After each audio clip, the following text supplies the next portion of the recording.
Pemerintah terus mempersiapkan untuk pemindahan Ibu Kota Negara (IKN) dari Jakarta ke Kalimantan Timur (Kaltim). Proyek IKN Nusantara di Kaltim ini tentunya akan menelan dana yang tidak sedikit. Sejumlah pihak mengkhawatirkan pendanaan untuk IKN Nusantara. Namun Menteri Koordinator Bidang Kemaritiman dan Investasi, Luhut Binsar Panjaitan membantah IKN Nusantara minim pendanaan. Bahkan Menko Luhut baru-baru ini mengatakan sejumlah investor siap menggelontorkan dana. Salah satunya, menurut Menko Luhut yang akan berinvestasi adalah Uni Emirat Arab (UEA). Dalam pernyataannya, Menko Luhut menyebutkan UEA akan menggelontorkan dana 20 miliar dolar AS. Untuk diketahui, IKN Nusantara di Kaltim berada di dua kabupaten yakni Penajam Pasir Utara (PPU) dan Kutai Kartanegara (KUKAR). Menurut Menko Luhut, proses pemindahan kantor-kantor utama pemerintahan pusat dari Jakarta ke IKN akan ditargetkan rampung pada kuartal I 2024. Pernyataan Luhut ini disampaikan saat menjadi pembicara kunci para perayaan Dies Natalis ke-60 Gerakan Angkatan Muda Kristen Indonesia (GAMKI) pada Sabtu, tanggal 21 Mei tahun 2022. Selanjutnya, Luhut juga mengatakan pembangunan Ibu Kota Negara baru menarik minat besar dari investor mancanegara. Oleh sebab itu, Luhut menegaskan, tidak benar jika ada pihak yang mengatakan pembangunan IKN minim pendanaan. Saya sudah bertemu Mohammed bin Salman, putra mahkota Kerajaan Arab Saudi, yang menyatakan akan berinvestasi sangat besar.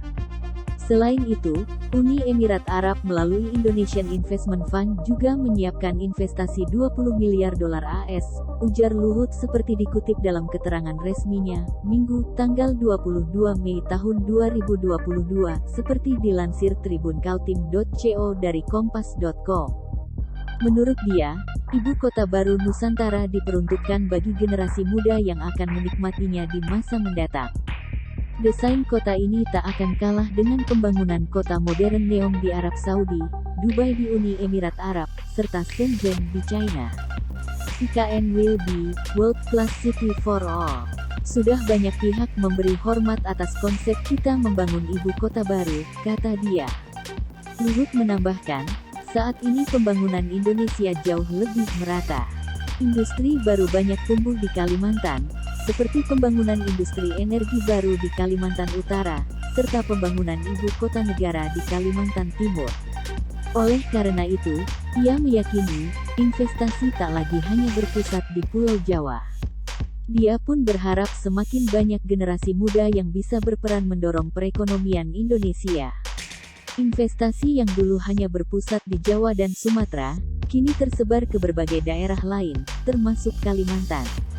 Disinilah para pemuda, termasuk GAMKI, harus memainkan perannya, karena banyak sekali lapangan kerja serta program-program UMKM terbuka luas, jelas Luhut. Sementara itu dalam kesempatan yang sama, Gubernur Kalimantan Timur Isran Nur menilai, keunggulan Kalimantan Timur ditetapkan sebagai ibu kota negara baru, salah satunya karena memiliki ketataan moralitas kepada bangsa Indonesia. Walaupun punya kapasitas penghasilan sumber daya alam luar biasa, tapi Kaltim tidak pernah punya keinginan macam-macam. Selain itu, Kaltim juga terkenal damai, tak pernah ada konflik SARA. Ini realitas yang membuat Kaltim ditetapkan sebagai ibu kota yang baru, ungkapnya.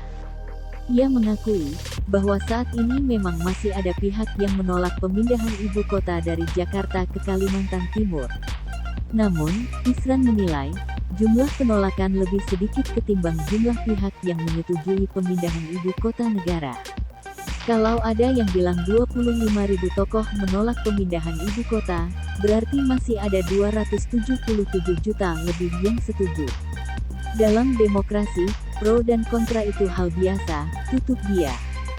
Sebagai informasi, pemerintah mulai melakukan pembangunan tahap IKN yang akan berlangsung sepanjang tahun 2022 sampai tahun 2024 dengan kebutuhan dana sebesar Rp466 triliun. Penggunaan dana APBN akan seminimal mungkin yaitu rencananya sebesar 20% dari total kebutuhan dana, sehingga sisanya melalui pendanaan investor. Pembangunan IKN baru mulai dilakukan seiring dengan terbitnya keputusan Mensesnek nomor 105 tahun 2022 tentang Tim Transisi Pendukung Persiapan, Pembangunan, dan Pemindahan Ibu Kota Nusantara (IKN). Dalam aturan itu, disebutkan bahwa tim transisi dipimpin oleh Kepala Otorita IKN Bambang Susantono. Tim transisi bertugas sejak aturan ditetapkan pada tanggal 28 April tahun 2022 hingga organisasi otorita IKN selesai dibentuk. Adapun sesuai Undang-Undang Nomor 3 Tahun 2022 tentang Ibu Kota Negara, disebutkan bahwa otorita IKN mulai beroperasi paling lambat akhir 2022. Terima kasih sudah nonton. Jangan lupa like, subscribe, dan share ya.